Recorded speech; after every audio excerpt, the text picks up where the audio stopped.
Good morning friends. आज हम कुछ बेसिक जोग्राफिकल डेफिनेशंस डिस्कस करने वाले हैं। तो सबसे पहले हम देख लेते हैं कौन कौन से डेफिनेशंस आज हम डिस्कस करने वाले हैं। सबसे पहले एटमॉस्फेयर है, फिर environment, then lithosphere and biosphere, and इसके बाद हैं इकोसिस्टम एंड हाइड्रोस्फीयर। देखिए, मैं सबसे पहले आपको एक बेसिक आइडिया दे देता हूँ कि एक्चुअल में होते क्या हैं। जैसे कि मैं बात करूँ एटमॉस्फेयर की हम ऐसे मान के चलेंगे, मान लीजिए ये हमारी पृथ्वी है। तो पृथ्वी के जो चारों ओर एक छोटी हवा की लेयर होती है, ठीक है। हवा की लेयर कहें, गैसों की लेयर कहें, या फिर वाटर वेपर्स की लेयर कहें, जो हमें प्रोटेक्ट करती है किससे, जो यूवी रेज होती हैं उनसे। और ये जो लेयर होती है ये ग्रेविटेशन फोर्स के थ्रू पृथ्वी के साथ कनेक्ट रहती है, ठीक है। एक पृथ्वी के साथ जुड़ी रहती है एक तरीके से हम कह सकते हैं, ठीक है। उसके बाद आती है अपनी नेक्स्ट टर्म एनवायरनमेंट। एनवायरनमेंट जैसे सिंपल है कि हम एनवायरनमेंट में हम ये कह सकेंगे कि जो हमारे आसपास की जो चीज़ें हैं, जो भी हम अपने आसपास की चीज़ें देखते हैं, महसूस करते हैं, जो भी सराउंडिंग में थिंग्स हैं, उन सब को हम किस में लेंगे, एनवायरनमेंट में लेंगे, ठीक है।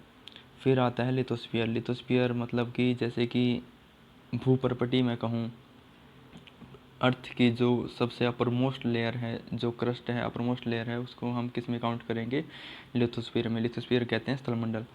उसके बाद हम देखते हैं हाइड्रोस्फीयर होता है जैसे कि पृथ्वी पर जहाँ जहाँ पर भी हमें जल निक्षेप मिलते हैं, ठीक है, उनको हम किस में काउंट करेंगे, उसको हम काउंट करेंगे जलमंडल में। जलमंडल को इंग्लिश में कहते हैं हाइड्रोस्फीयर, ठीक है। उसके बाद बायोस्फीयर आता है। बायोस्फीयर देखो, बायोस्फीयर क्या होता है, जैसे प्लांट्स और एनिमल्स, यानी कि प्लांट्स और एनिमल्स, या मैं कहूँ प्लांट्स और बायोटिक थिंग्स, ठीक है। ऑल बायोटिक थिंग्स मेड एक साथ जो क्रियाएं करती हैं, जो एक दूसरे को एनर्जी स्थानांतरित करती हैं, ट्रांसफॉर्म करती हैं एनर्जी का एक दूसरे की तरफ, वो किस में हम काउंट करेंगे, वो हम काउंट करेंगे बायोस्फीयर में, ठीक है। उसके बाद आता है इकोसिस्टम। इकोसिस्टम क्या होता है, इकोसिस्टम में बेसिकली कहूँ तो इकोसिस्टम होता है कि बायोटिक और अबायोटिक, यानी कि जो जीवित जीव जंतु हैं और जो निर्जीव वस्तुएं हैं, उनके बीच की परस्पर संबंध को, उनके कोरिलेशन को क्या क्या कहेंगे हम, इकोसिस्टम, ठीक है। अब मैं आपको एक बेसिक इनके वर्डिक्ट बता देता हूँ कि हम इनके डेफिनेशन लिखते तो हम इनको कैसे यूज़ करते हैं, ठीक है। चलिए देखते हैं डेफिनेशन सब। सबसे पहली डेफिनेशन हमारे पास आती है एटमॉस्फेयर की देखते हैं क्या डेफिनेशन है।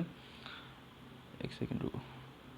एटमॉस्फेयर की देखते हैं क्या डेफिनेशन है। एटमॉस्फेयर क्या होता है, it is the thin layer of air that surround of earth. यानी कि मैंने बताया था कि जैसे अर्थ है तो उसके चारों ओर जो थिन लेयर होती है उसको हम एटमॉस्फेयर में काउंट करेंगे। हवा की होती है basically. The gravitation force of the earth holds the atmosphere around it, mainly it consist of gases, dust particles and water vapours, ठीक है। देखो मैं दोबारा रिपीट कर रहा हूँ एक बार। It is the thin layer of air that surrounds the earth, the gravitational force of the earth hold the atmosphere around it, ठीक है। मैं ये कहना चाह रहा हूँ कि जैसे कि पृथ्वी के चारों ओर थिन लेयर होती है और पृथ्वी का जो ग्रेविटेशनल फोर्स है उसके थ्रू वो एटमॉस्फेयर में, वो हम पृथ्वी के चारों ओर पाई जाती है, उसके थ्रू वो एक तरीके से हमें कह सकता हूँ कि अट्रैक्ट रहती है उसकी तरफ, ठीक है। और वो एटमॉस्फेयर की जो लेयर है वो किन किन पार्टिकल से मिलकर बनी होती है, वो बनी होती है गैसेज से, डस्ट पार्टिकल से, वाटर वेपर से, ठीक है। और नेक्स्ट हमारे पास एनवायरनमेंट है। एनवायरनमेंट की डेफिनेशन क्या लिखेंगे हम, it's our basic life support system. मैंने बताया था जो हमारे आसपास की जो भी चीज़ें होती हैं वो सब कुछ हम उन सब चीज़ों को किस मिलेंगे, एनवायरनमेंट में। तो हमारे पास जो भी संसाधन होते हैं, जो भी चीज़ें होती हैं, उनको हम एनवायरनमेंट में ही काउंट करेंगे, जो भी हमारे पास आसपास की चीज़ें हैं। So the place, people, things and nature that surround any living organism is called environment. यानी किसी भी जो लिविंग ऑर्गेनिज्म है उसके चारों ओर जो भी उसके कॉन्टेक्ट में जो भी चीज़ें आती हैं, उसके चारों ओर जो भी चीज़ें आती हैं, चाहे वो कोई स्थान हो, पीपल हो, थिंग्स हो, नेचर की चीज़ें हों, जो भी आती है उसे हम एनवायरनमेंट में काउंट करेंगे। It is a combination of natural and human made phenomena. हाँ, ये सबसे अच्छी चीज़ है। ये क्या होता है, कॉम्बिनेशन होता है नेचुरल थिंग्स का और ह्यूमन मेड फिनोमिना का। ह्यूमन मेड फिनोमिना जैसे हम कहेंगे जो कृत्रिम जो चीज़ें बनाई जाती हैं ना ह्यूमन के द्वारा, इंसानों के द्वारा, उसे हम इंक्लूड करें किसमें, ह्यूमन मेड फिनोमिना में, ठीक है।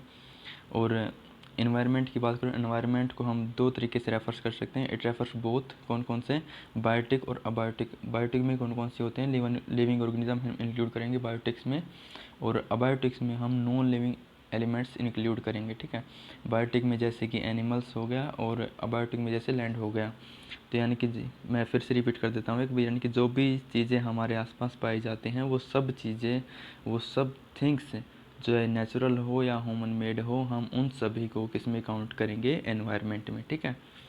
उसके बाद नेचुरल एनवायरनमेंट में जैसे एक होता है ह्यूमन मेड एनवायरनमेंट, एक होता है नेचुरल एनवायरनमेंट। नेचुरल एनवायरनमेंट हम क्या क्या ऐड करेंगे, नेचुरल एनवायरनमेंट में हम कहेंगे land, water, air, plant and animal. अब इसमें भी यदि हम डिस्ट्रीब्यूशन करना चाहें, इनको डिफरेंस बताना चाहें तो क्या कहेंगे कि लैंड, वाटर, एयर, ये जो चीज़ें हैं ये किस में काउंट होती है, बायोटिक में, ठीक है। और जो डिफरेंट अलग चीज़ें बच गई वो क्या हैं, प्लांट एंड एनिमल, ठीक है। अब हम नेक्स्ट डेफिनेशन डिस्कस करने वाले हैं लिथोस्फीयर की, चलिए डिस्कस करते हैं। द सॉलिड क्रस्ट और the hard top layer of earth is known as lithosphere. यानी कि जिस जिस दो the uppermost layer of the earth उसको हम क्या कहेंगे, लिथोस्फीयर। लिथोस्फीयर पर ही जो जो हम देखते हैं पठार हैं, चट्टानें हैं, जो भी नदियां हैं वो भी एक तरीके से इसी लेयर पर हैं, लिथोस्फीयर पर भी हैं। और जो भी विनिर्माण कार्य करते हैं, इंफ्रास्ट्रक्चर जो थिंग्स चल रही होती हैं वो भी लिथोस्फीयर पर ही होती हैं। यानी कि जो मेन हम सबसे ऊपर जो जो देखते हैं क्रस्ट को, उसको सबसे ऊपर जो लेयर देखते हैं अर्थ पर, उसको ही हम कहेंगे कि ये जो अर्थ है ना, ये क्या है, यही लिथोस्फीयर है। मान लीजिए ये अर्थ है तो सबसे अपर मोस्ट जो थिंग रहेगी ना चारों ओर अर्थ के, वो क्या है, लिथोस्फीयर में काउंट करेंगे उसको, ठीक है। चलिए मैं दोबारा रिपीट करता हूँ एक बार। द सॉलिड क्रस्ट और the hard top layer of earth is known as lithosphere. Hydrosphere मैंने बताया था कि जैसे जो भी जल की कोई भी ऐसी चीज़ें जो पृथ्वी पर जहाँ पर हमें जहाँ से हमें जल प्राप्त हो सके, उनको हम किस में काउंट करेंगे, हाइड्रोस्फीयर में। चलिए डेफिनेशन देखते हैं। डेफिनेशन क्या होगी इसकी, डेफिनेशन होगी इसकी the in hydrosphere we can include various source of water and different type of water bodies like river, lake, seas and ocean। यानी कि जो भी जो वाटर से रिलेटेड जो थिंग्स है वो सब किस में काउंट होगी, वो सब काउंट होगी हाइड्रोस्फीयर में, ठीक है।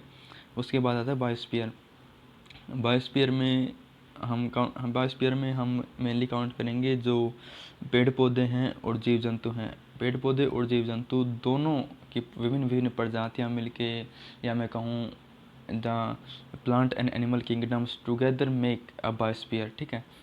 और बायोस्फीयर क्या होता है कि लिविंग वर्ल्ड होता है। जैसे कि बायोस्फीयर में कहूँ कि एक ऐसा पर्टिकुलर एरिया जिसमें हमें कुछ जीव जंतु मिले, कुछ जैव विविधता मिले। जैव विविधता में हम इंक्लूड करेंगे पेड़ पौधे मिलें और जैसे भिन्न भिन्न प्रजातियाँ मिलें, तो उनको हम क्या कहेंगे, बायोस्फीयर, ठीक है। बायोस्फीयर के बाद हमारे पास नेक्स्ट जो डेफिनेशन बचती है वो बचती है इकोसिस्टम की। इकोसिस्टम की मैं बता देता हूँ। The relation between the living organisms and their surrounding from an ecosystem, ठीक है। जो भी लिविंग ऑर्गेनिज्म है और उनके जो एनवायरनमेंट में जो चीज़ें आती हैं, एनवायरनमेंट में पहले डिस्कस कर चुका हूँ, जो भी आसपास की चीज़ें होती हैं, the relation between the living organisms and there surroundings form an ecosystem, ठीक है। एंड दूसरी डेफिनेशन क्या बताएंगे हम इसके, या दूसरे शब्दों में कहूँ, it is interaction between biotic and abiotic elements of the environment, ठीक है। Biotic and abiotic elements of the environment, ठीक है फ्रेंड्स। तो ये हमारी कुछ बेसिक डेफिनेशंस हैं। मैं दोबारा डिस्कस कर देता हूँ एक बार जो लिथोस्फीयर, बायोस्फीयर एंड हाइड्रोस्फीयर को, ठीक है। लिथोस्फीयर क्या होता है, द सॉलिड क्रस्ट और the hard top layer of earth is known as lithosphere, ठीक है। जो यानी कि जो सबसे ऊपरी जो भूप्रपट्टी होगी उसे हम कहेंगे स्थलमंडल। ठीक है। हाइड्रोस्फीयर क्या होता है, हमारे आसपास जितने भी हमें वाटर बॉडीज़ मिलेंगे उसको हम किस में काउंट करेंगे, हाइड्रोस्फीयर में। ठीक है। और बायोस्फीयर क्या होता है, बायोस्फीयर को हमें मेनली कहूँ तो हम लिथोस्फीयर को एंड हाइड्रोस्फीयर एंड एनवायरनमेंट, हम तीनों का एक मिला जुला रूप किसे कहेंगे, बायोस्फीयर को। चलिए आज के लिए सिर्फ इतना ही था।